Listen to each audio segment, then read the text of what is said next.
So sometimes I am reminded of the profound wisdom that exists in our own community. And over these past few weeks, and really truly in the months leading up to the election, I looked at so many people in our community who were working incredibly hard to make a positive change in this country and in the world.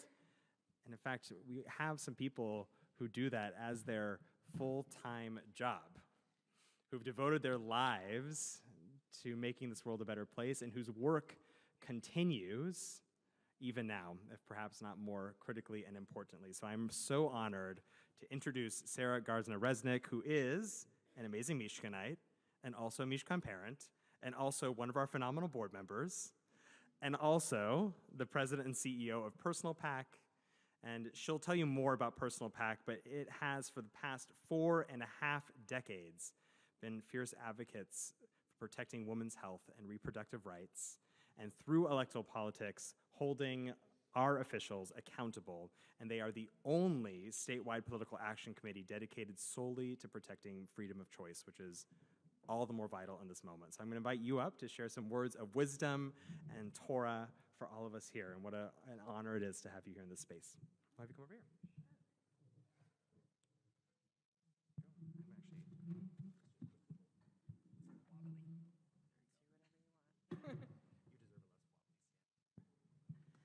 Well, Shabbat Shalom, everybody. So I already was introduced, so I won't say my name, but I am a Mishkan board member, and I love this community very much. And so thank you for having me here tonight. Personal Pack is the only nonpartisan organization in Illinois solely focused on keeping abortion safe, legal, and accessible. We were started in 1978, but then founded formally in 1989. And we've been instrumental in transforming Illinois from one of the most anti-choice states in the country to a leader in reproductive freedom. The culture and politics of abortion rights in Illinois didn't change on its own. We changed the culture and politics of abortion rights in Illinois. We modeled for the rest of the country what it could look like to create a fair and safe and more just state. And thank God we did, because when the worst case scenario actually happened, Illinois was ready, standing here as a sanctuary. But because of Trump's election, all of that work is now in peril. And if I cry tonight, I apologize. I'm still in a lot of pain. The grief I felt on the morning of November 6th, just a short 16 days ago, was unimaginable. After I told my beloved children, Abraham and Ezekiel, still exhausted from spending 5 days in Michigan with me, knocking on doors to elect the vice president, that we lost, we all sobbed. We got back in bed, and the weight on my chest, that heavy, heavy pressure, didn't subside for many days. I couldn't eat. I couldn't stop crying, and my head was swirling. I couldn't even get my kids to school. A good friend of mine, Julie, who's here today, came over. We made a minion of two. She helped me get in the shower and drink some water and sit in the sun and get me to focus on the future. How do we all get through this moment? What do we do in the face of immeasurable loss, grief, and uncertainty? As is our custom, we turn every week to the Torah for lessons on how to navigate our current lives.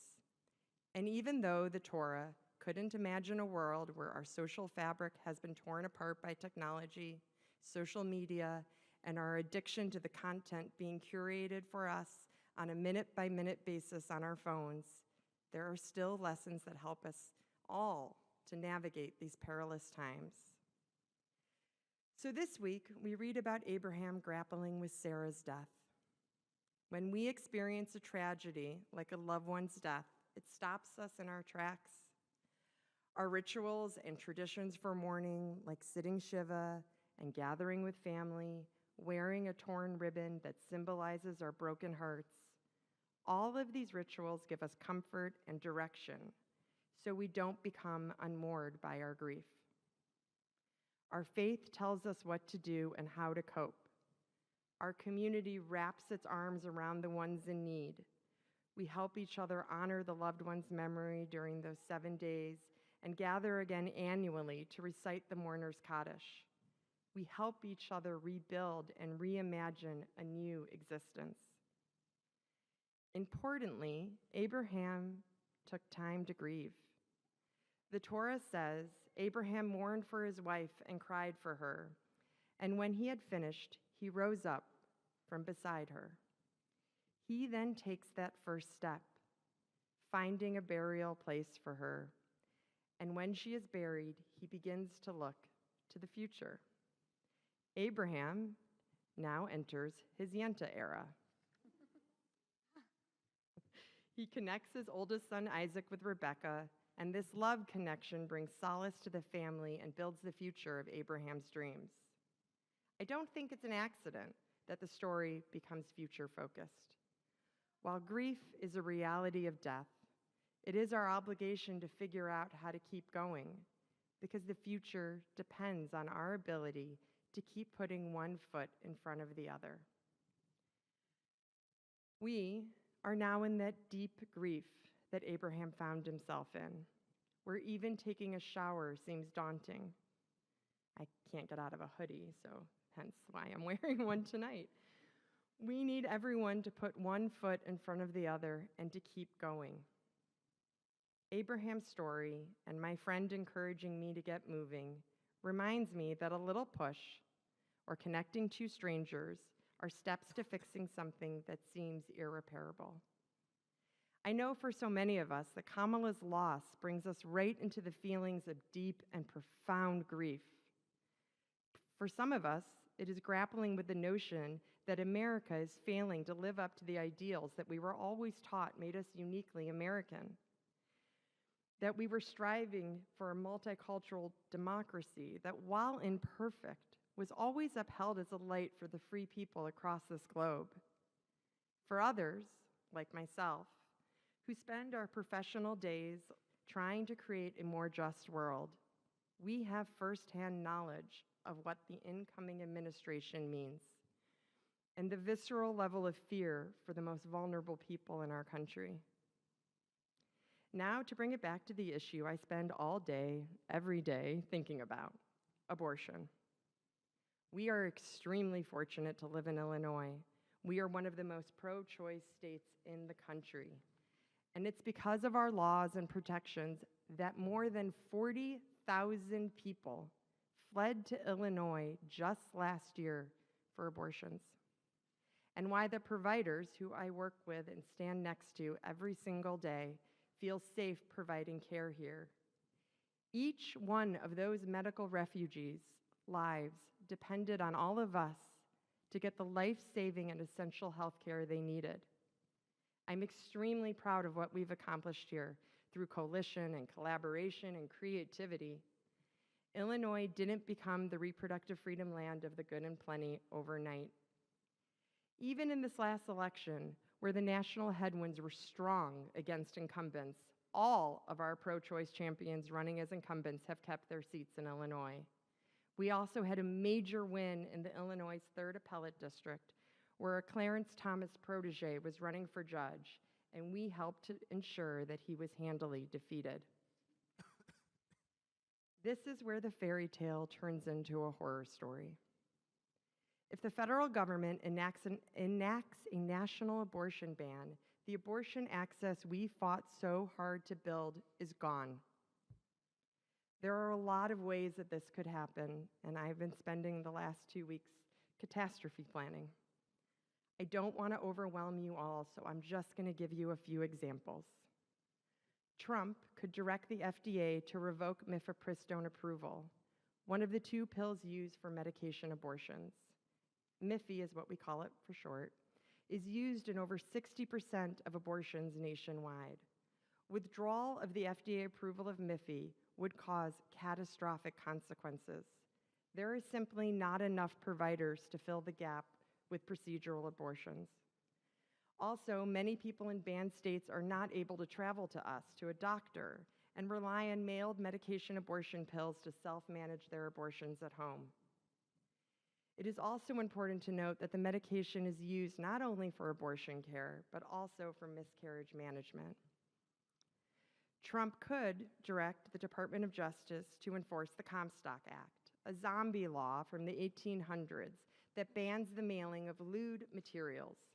That includes medication abortion, birth control, medical supplies used to provide abortions, and those supplies are also needed for non-abortion procedures. We could face the weaponization of federal dollars. In Illinois, state Medicaid funds abortion services to Medicaid recipients. Title X provides birth control for low-income people. Those are just some of the services that the federal government controls and that they can try to starve us into capitulation. None of this is about saving lives. All of it is about controlling our bodies. So what do we do? I've been thinking about how my daily and weekly rituals are going to allow me to do this work sustainably. So here are the guideposts that I've devised so far. Now I'm going to talk about happiness and joy and community care. And I'm not saying these things that are just nice to haves. I truly believe that we are on the brink of authoritarian rule because we have a crisis of happiness in this country. Studies have shown that unhappiness is a very strong predictor of voting behavior. Being extremely unhappy more than doubled a person's likelihood of voting for Trump in 2016. And the unhappiest counties in this country were the Trumpiest. Unhappiness predicted the Trump vote better than race, income levels, unemployment, how many immigrants have moved into the country, or how old or religious the citizens were. Unhappiness also predicted that the Trump election better than any other subjective variables, like how people thought the economy was going or would be going in the future. Importantly, authoritarianism does not depend on solving people's problems to succeed politically. Indeed, it's the genius that it harnesses and feasts on unhappiness without trying to reduce it. So now to our survival rituals. Let me state that while we face some very scary and serious consequences, that our joy still matters. If we stop really fully living our lives, then we have allowed the extreme right to win. So first rule, still have fun. Every day, even when you don't feel like it. Today, I jumped in the snow with a 3-year-old when I dropped off my kids for school. That did the trick. It was fun. We must let ourselves find those glimmers of joy and light. Meditate, dance, cook, play with your beloved pets, have safe sex, invite friends over for home-cooked meals, and go spend time in nature. Second, invest and cultivate in real community building. Invest in your people and in new people. Love them unabashedly. Be there for each other in the most authentic way you possibly can. Love is contagious, and our world is desperately in need of it. So go strengthen and expand your community. Go make friends with strangers. Go to a coffee shop outside your neighborhood and strike up a conversation. One idea that works for me is that I wear our buttons that say, "Ask me about abortion." I have had so many great conversations because of this button. And we brought some for all of you, so just come see me and Julie after services. Third, find your issue. What do you want to light your hair on fire about? Be it protecting access to abortions, protecting our trans community, defending immigrants, fighting for racial justice, defending Mother Earth, but pick one. Rabbi Tarfon taught, "It is not incumbent on you to finish the work, but neither are you at the liberty to desist from it." None of us have to do everything, but all of us must do something. I refuse to give myself over to the chaos that Trump wants us to live in. I care deeply about many issues, but if we inundate ourselves with all the news, then we deplete our energy, our creativity, and our love. But that doesn't mean we don't show up when needed to protect people or help our community. My plan is simple. I will be dogged and obsessive about protecting abortion. and I will take my cues from my allies who are singularly focused on the myriad of other issues. And when they call me and say, Sarah, I need your abortion squad to help us, we will show up and join forces. But I will not spend my precious time drowning in the chaos. Fourth, and this I think is the most important, make time to dream about the more beautiful future we will create. There will be inevitable destruction caused over the next 4 years, and I'm not trying to sugarcoat the pain that will happen to individuals. But when things are destroyed, there's an opportunity to build a better future, a more equitable future. As Jews, we're trained in this work. We're doing it right now. It's why we all observe Shabbat in our own ways. Shabbat is about creating the world that we want to live in, a world of celebration, of creating community, of comforting and supporting one another, of abundance and of peace. Tonight, what we're doing together can be a reminder of that dream, as it has been for our people for thousands of years. Thank you. Shabbat Shalom.